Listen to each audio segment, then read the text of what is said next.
Hey, here's a quick look at our chicken tractors. Take a step inside here. So you see what I did is taking 4-inch C purlins, welded a frame on the bottom, welded a piece of all thread and a couple of nuts, welded the nuts, and put in a piece of all thread that acts as my axle for the tire. Put standard cattle panels, which are 16 foot by roughly 4 foot wide. Lined the bottom with some chicken wire and put a tarp over the top. Use cattle panel on the ends, similar. Welded the cattle panels together. I used 3 of them, and that enables me to have a 12 by 10 rectangular base. So that gives me 120 square foot. To provide water to the chickens, I use this PVC pipe, and I just drill and tap some chicken nipples in there. And so these chicken nipples, chicken comes along and hits this and makes water drip down. These require a pressure regulator. I'll get into that in a second. Also, there's the trigger, there's a ball, and then there's a rod that goes up inside of the nipple to restrict the flow. I take that top rod out. What happens is over time, algae grows inside of this tube, especially if you have clear hose somewhere.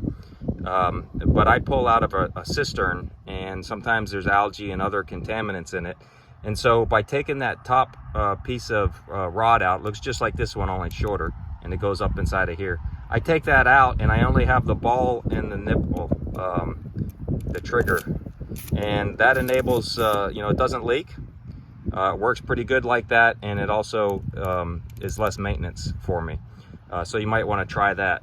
Also, when I first put the chicks out here, inside the brooder, I'm using a bell waterer, right? So it's a bowl that's got water in it, and it works in the brooder because this would make a lot of mess in the brooder. It would get your wood shavings wet. Here, I don't care. I wanted to water the ground, and also these are a lot cleaner. In the bowl, you get a lot of contaminant in there, and you have to clean it. Whereas these, you don't have to clean. The chicken just gets fresh water every time. So to make that transition from the brooder out here to the chicken tractor, it's a different design for them, and they need to figure out that that's where the water comes from. I just crack this a little bit and let it drip. And then that first day, I leave that running like that. And then the chickens figure out that this is where the water is at. They'll come and they test some of the other ones. They'll form a little drip on them just by, the nature of the mechanism. And that's how I make the transition. Now, when the chicks are small, they need the water close to the ground. But as they get larger, you want to raise that up. And the way I do that is I use tarred bank line. You could use, parachute cord or whatever. Although tarred bank line, I'm telling you, is just a lot better. It enables you to tie a better knot. And then I use these, this is like for a tent if you ever go camping. But you could use any kind of slip knot arrangement. And then I'm able to adjust the height of the waterer by just moving this up or down, right? It releases. And I just got this looped over one of the wires at the top of from the cattle panel. To make the transition from the PVC pipe to the garden hose, I just use a standard PVC cap, and then a brass fitting that I've threaded in to the end of it to a barb here. So this is, I think, 3/8 inch NPT, and then this is barb. And then I put on this blue hose. I used to have a clear hose. As I mentioned before, though, algae would build up in it, so I switched to this blue. This is, I think, used for like compressed air lines. You can get it pretty cheap on Amazon. I take that end out to run it through the wire, and on the other end, I go from a barb fitting to a female hose fitting, and then I run this over to the pressure regulator or to my splitter, and we'll go take a look at that. All right, here we are with the pressure regulator. This is just a cheap RV pressure regulator. You can get a fancy, expensive one. This one seems to work okay. There's an adjustment screw right here at the top that you can reduce the pressure. I do caution you to prime the system with water and adjust the pressure higher than you want it.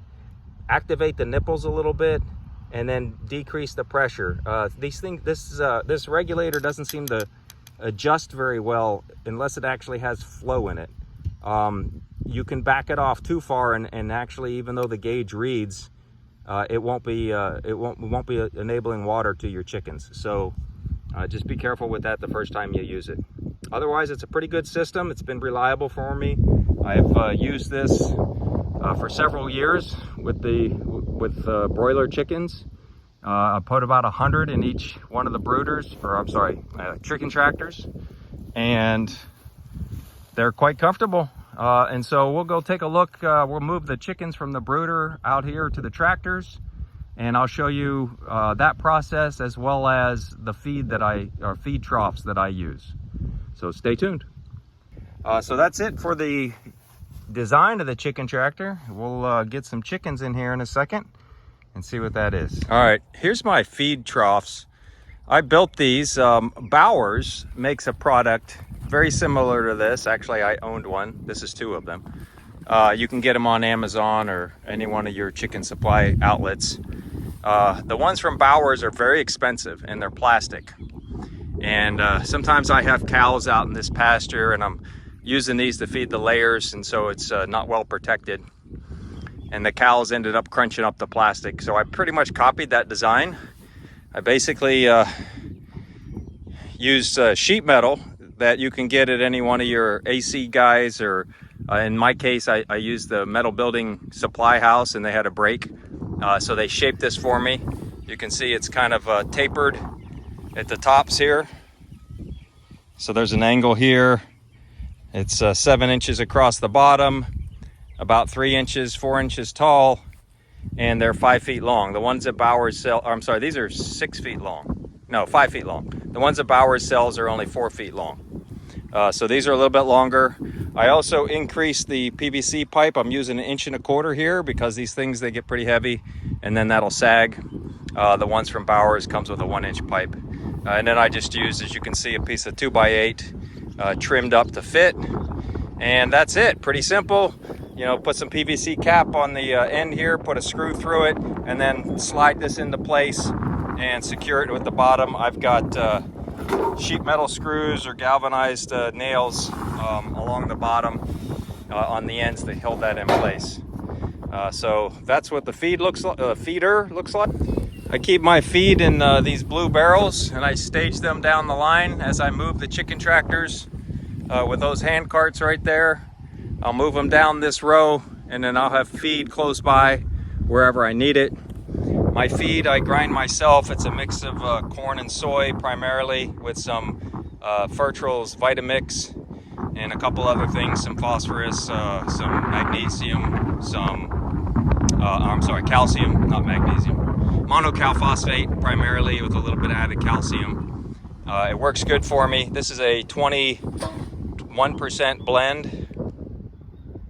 And I just grind that in my Gale 95 mixer. You can see a video of that. And then using a scoop, I just fill this up, come over here to my feed trough, and it takes about 3 of those to fill. You can do that pretty quickly when I'm not holding the camera.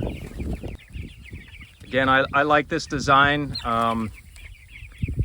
You know, these feed troughs are better, I think, than hanging ones for my operation. Again, you don't have any instructions hanging down, getting in your way.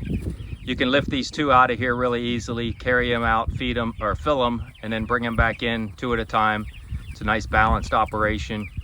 They hold probably 25 pounds of feed each, depending on how much you push it and fill it, which is enough for a day even when they're fully grown.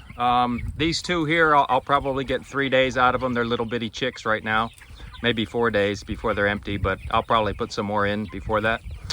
These chicken tractors I use for turkeys. Actually, I have 76 turkeys in them right now, in the 3rd one.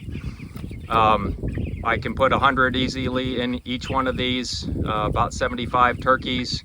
You can use them for ducks as well. So it's a really good design. Hopefully this helped you out a little bit. If you want to see some of my other stuff like mixing grain, etc., I do lots of farm projects and post those on YouTube. Appreciate it if you subscribe. Feel free to share, and if you have any questions, just leave them in the comments. Happy trails.